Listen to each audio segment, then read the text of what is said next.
Bismillahirrahmanirrahim. Alhamdulillahi rabbil alamin wassalatu wassalamu ala ashrafil anbiya'i wal mursalin.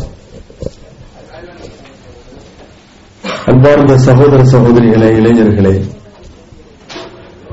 இன்றைய தினம் நாம் வாழ்வின் உயிர் நாடியாக கருதப்படுகிற நீர் வளம் பராமரிப்பு, இதை பற்றி குர்ஆன் என்ன சொல்கிறது, இறை தூதர் ஸல்லல்லாஹு அலைஹி வஸல்லம் என்ன சொல்லி இருக்கிறார்கள் என்ற தகவலை உங்களிடையே சில நிமிடங்கள் பரிமாறிக்கொள்ளலாம் என்று நினைக்கிறேன். நீரின்றி அமையாது உலகு என்று ஒரு ஸ்லோகத்தை, ஒரு பழமொழியை நாம் கேட்டிருக்கிறோம். வஜஅல்னா மினல் மாஇ குல்ல ஷைஇன் ஹய்யின், அல்லாஹ் குர்ஆன்ல சொல்றான், நீரினால் தான் உலகத்தில் வாழ்கிற அனைத்து உயிரினங்களையும் நான் படைத்திருக்கிறேன் என்று. நீரினால் தான் அனைத்து உயிரினங்களையும் நான் உலகத்திலே படைத்திருக்கிறேன் என்று இறைவன் சொல்லுகிறான். ஆகவே நீர் என்பது ஒரு உயிர் நாடி. நீர் இல்லாமல் மனிதன் வாழ முடியாது. இந்த நீரை எப்படி பயன்படுத்துவது, நீர் இல்லாத பட்சத்தில் அது கிடைப்பதற்கு என்ன வழிகளை கையாளுவது, இதை முஸ்லிம்கள் தெரிந்தாக வேண்டும். நாம் பல்வேறு தலைப்புகளை திரும்ப திரும்ப கேள்விப்பட்டிருக்கிறோம். ஆனால் இந்த தலைப்பில் பேசுவது மிக குறைவாக இருக்கிறது. ஆகவே அதை இன்றைக்கு உங்களுடைய சில வசனங்களை ஓதி விளக்கலாம் என்று நினைக்கிறேன். அல்லாஹ் திருமறை குர்ஆன்ல சொல்றான், அஃபராய்துமுல் மா அல்லதி தஷ்ரபூன் அன்தும் அன்ஸல்துமூஹு மினல் முஸ்னி, நீங்க குடிக்கிற தண்ணீரை பரிசோதித்து பார்த்தீர்களா, அதை மேகத்திலிருந்து நீங்களாக இறக்கினீங்களா அல்லது நாம் அந்த மழையை பொழிய செய்கிறோமா, நாம் அந்த தண்ணீரை நீங்கள் பயன்படுத்துகிற குடிப்பதற்காக பயன்படுத்துகிற தண்ணீரை உப்பு நீராக ஆக்கினால் என்ன செய்ய போகிறீர்கள், நீங்கள் அதை சுவைக்க முடியுமா, பரிமாற முடியுமா என்று ஃபலௌலா தஷ்குரூன், நன்றி செலுத்தி வாழுங்கள் மனிதர்களே என்று அல்லாஹ் நம்மை நோக்கி சொல்லுகிறான். ஆகவே இறைவன் தான் நீரை உலகத்தில் ஜீவராசிகளுக்கும் அனைத்து படைப்பினங்களுக்கும் வாழ்க்கையினுடைய அத்தியாவசிய தேவையாக வழங்கி கொண்டிருக்கிறான். இன்றைக்கு காலம் எப்படி இருக்கிறது, நீர் பற்றாக்குறை, தண்ணீர் பற்றாக்குறை உலகமெங்கிலும் சொல்லப்படுகிறது. குறிப்பாக நாம் வாழ்கிற நம்முடைய இந்திய நாட்டில் 1920 மிகப்பெரிய தண்ணீர் பற்றாக்குறையும் பஞ்சமும் நிலவப் போகிறது என்று யுனைடெட் நேஷன், வேர்ல்டு பேங்க் எச்சரித்திருக்கிறது. இப்போதே தயாராகிடுங்க, நீர் இல்லாத ஒரு காலகட்டம் வரப்போகிறது, அப்போது மக்கள் எல்லாம் கஷ்டப்படுவார்கள், துன்பப்படுவார்கள் என்று ஒரு முன்னெச்சரிக்கையை யுனைடெட் நேஷன் கவுன்சில் நமக்கு உணர்த்தி இருக்கிறது. அன்புக்குரிய சகோதர சகோதரிகளே, தண்ணீர் பஞ்சம் எங்கும் நிலவுகிற காலத்தில் நாம் தண்ணீரை பற்றிய தகவல்களை குர்ஆன் என்ன சொல்லுகிறது என்ற வெளிச்சத்தில் தெரியாமல் இருக்க முடியாது. அல்லாஹ் ஜல்ல சுப்ஹானஹு வ தஆலா இந்த எர்த்தினுடைய பூமியுடைய 2 பங்கை நீராகவும் 1 பங்கை நிலமாகவும் வைத்திருக்கிறான். உலகத்தில் வாழ்கிற அனைத்து ஜீவராசிகளும் மனிதன் உட்பட எல்லோருமே இந்த எர்த்தினுடைய 1/3 பகுதியில் தான் வாழ்கிறார்கள். மீதி 2/3 பார்ட் நீரால் ஆனது. கடல்கள், ஆறுகள், குளங்கள், குட்டைகள், நதிகள் என்று பரவலாக அல்லாஹ் சுப்ஹானஹு வ தஆலா மனித வாழ்க்கைக்கு தேவையாக இருக்கிற மிகப்பெரிய அனுக்கிரகமாக கருதப்படுகிற அல்லாஹ்வுடைய அனுக்கிரகங்களில் நீரை விட ஒரு பெரிய அனுக்கிரகம் என்ன இருக்க முடியும் என்று சொல்லுகிற அளவிற்கு ஒரு பெரிய அருளாக நமக்கு இறைவன் நீரை வழங்கி இருக்கிறார். இந்த அருளாக கருதப்படுகிற இந்த நீர் இல்லாவிட்டால், தண்ணீர் இல்லாவிட்டால் மனிதன் உயிர் வாழ முடியாது. உணவில்லாமல் 1 வாரம் தாக்கு பிடிக்கலாம் சிலர்களுக்கு ஒரு 6 நாள் 5 நாள் கூட உணவில்லாமல் வாழ்ந்து விடலாம். நீர் இல்லாமல் யாரால் வாழ முடியும்? நீர் இல்லாமல் 2 நாள் வாழ முடியுமா, 3 நாள் வாழ முடியுமா? அந்த அளவிற்கு வாழ்க்கையுடைய அத்தியாவசிய தேவையாக நீரை இறைவன் நமக்கு அமைத்து தந்திருக்கிறான். வாழ்வின் உயிர் நாடியாக குடிக்க, குளிக்க, துவைக்க, சமைக்க, சுத்தம் செய்ய, விவசாயம் செய்ய எந்த தேவைக்குத்தான் தண்ணீர் தேவையில்லை? வாழ்க்கையுடைய எந்த துறைக்கு தண்ணீர் தேவையில்லை? உற்பத்தி செய்கின்ற ஃபேக்டரியில் தண்ணீர் தேவைப்படுகிறது, விவசாயத்திற்கு நீர் தேவைப்படுகிறது, சுகாதார வாழ்வை காப்பாற்ற வேண்டுமென்றால் நீர் தேவைப்படுகிறது. வாழ்க்கையுடைய உயிர் நாடி என்று சொன்னால் அது மிகையான வார்த்தை அல்ல. ஆகவே வாழ்வு நீரின்றி அமையாத உலகம் என்பது 100க்கு 100 கரெக்டான ஒரு சுலோகமாக இருக்கிறது. அந்த நீர் இன்றைக்கு உலகெங்கிலும் தட்டுப்பாடாக பஞ்சமாக இருப்பதை பார்க்கிறோம். நீர் பஞ்சம், தண்ணீர் பற்றாக்குறையை உலகம் உணர்கிறது. இந்த நாட்டில் கூட இந்த புட்டி, இந்த வாட்டர், இந்த மினரல் வாட்டரை தான் நிறைய பேர் பயன்படுத்துவதை நான் பார்க்கிறேன். ரமலானில் கூட மினரல் வாட்டரை தான் தருகிறார்கள். ஏன் தருகிறார்கள்? எதனால் தருகிறார்கள்? இந்த சுத்திகரிக்கப்பட்ட தண்ணீரை பாட்டில் அடைக்காமல் இந்த செழிப்பான எந்த நாட்டிலும் தண்ணீருக்கு வழி இல்லையா? அதை பற்றி யோசிப்போம். ஆக நம்முடைய இந்திய நாட்டிலே ஒரு குடம் தண்ணீருக்காக பல ஊர்கள் எப்படி சொல்லப்படுகிறது தெரியுமா? எத்தனையோ ஊர்களில் தண்ணீர் இல்லாமல் பெண்கள் குடத்தை தூக்கி 2 மைல் 2 கிலோமீட்டர் 3 கிலோமீட்டர் தூரத்தில் செல்கிறார்கள், ஒரு குடம் தண்ணீர் கிடைக்காதா என்று. அந்த அளவிற்கு கிடைக்க முடியாத ஒரு சாதனமாக, ஒரு பொருளாக இன்று நீர் மாற்றப்பட்டிருக்கிறது. இந்த குழாயினுடைய அருகில் தண்ணீர் பிடிப்பதற்காக நம்முடைய மகளிர் எத்தனை மணி நேரம் காத்து கிடக்கிறார்கள்? 4 மணி நேரம் குறையாமல் காத்து கிடந்தால் தான் அவர்களுடைய ரோல் வரும், அப்போது நீர் பிடிக்கலாம் என்கிற அளவுக்கு பல ஊர்கள் இருக்கின்றன.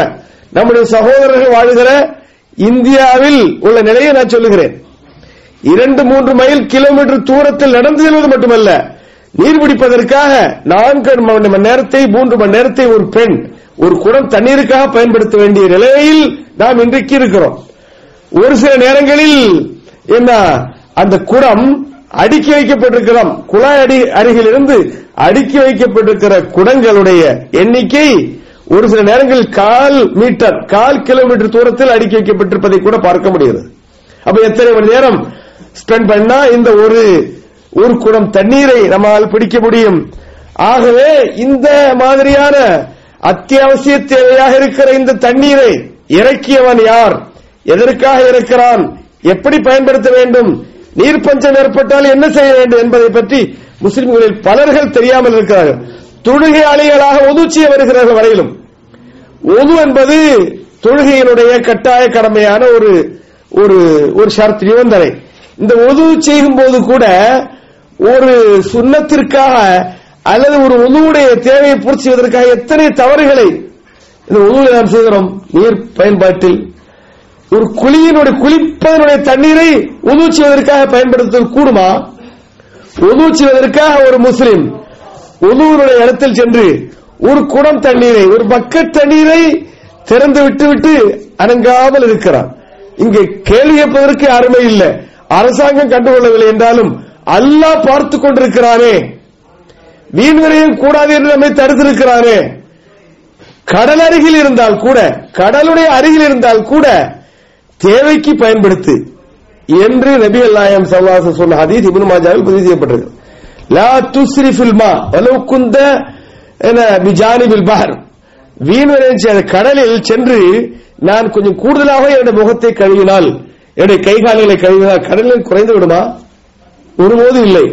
ஆயினும் இறை தூதர் நமக்கு அறிவுரை சொல்கிறார்கள், கடல் அருகில் சென்று நீ உது எடுத்தாலும் வீண் விரயம் செய்யாது என்று நமக்கு தடை விதித்திருக்கிறார்கள். ஆகவே தேவைக்கு மீறி ஒரு உது செய்வதற்காக தண்ணீர் பயன்பாடு என்பது ஒரு குற்றம், தவறு, தண்டிக்கப்படுகிற குற்றம் என்பதை நாம் புரிய வேண்டும்.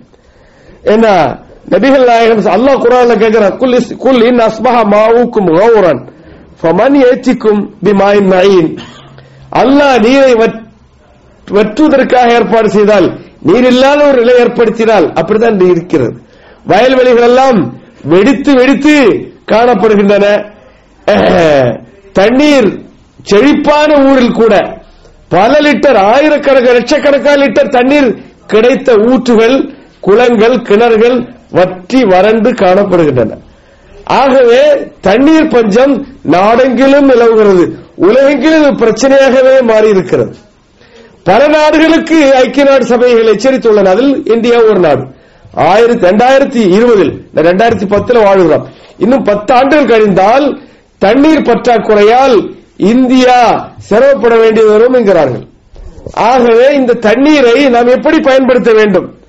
நபிகள் நாயகம் ஸல்லல்லாஹு அலைஹி காலத்தில் கூட பஞ்சம் ஏற்பட்டிருக்கிறது, தண்ணீர் பஞ்சம் ஏற்பட்டிருக்கிறது. நபித்தோழர்கள் இறை தூதர் ஹுத்பா கொடுத்து கொண்டிருந்தாங்களே, ஹுத்பாவை வழங்கி கொண்டிருக்கிறார்கள் மேடையில.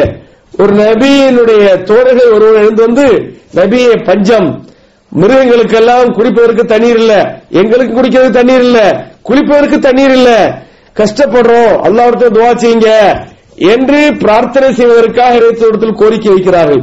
இறைத்தூதர் அதே நேரத்தில் மெம்பரில் இருந்து கொண்டு பிரார்த்தனை செய்கிறார்கள்.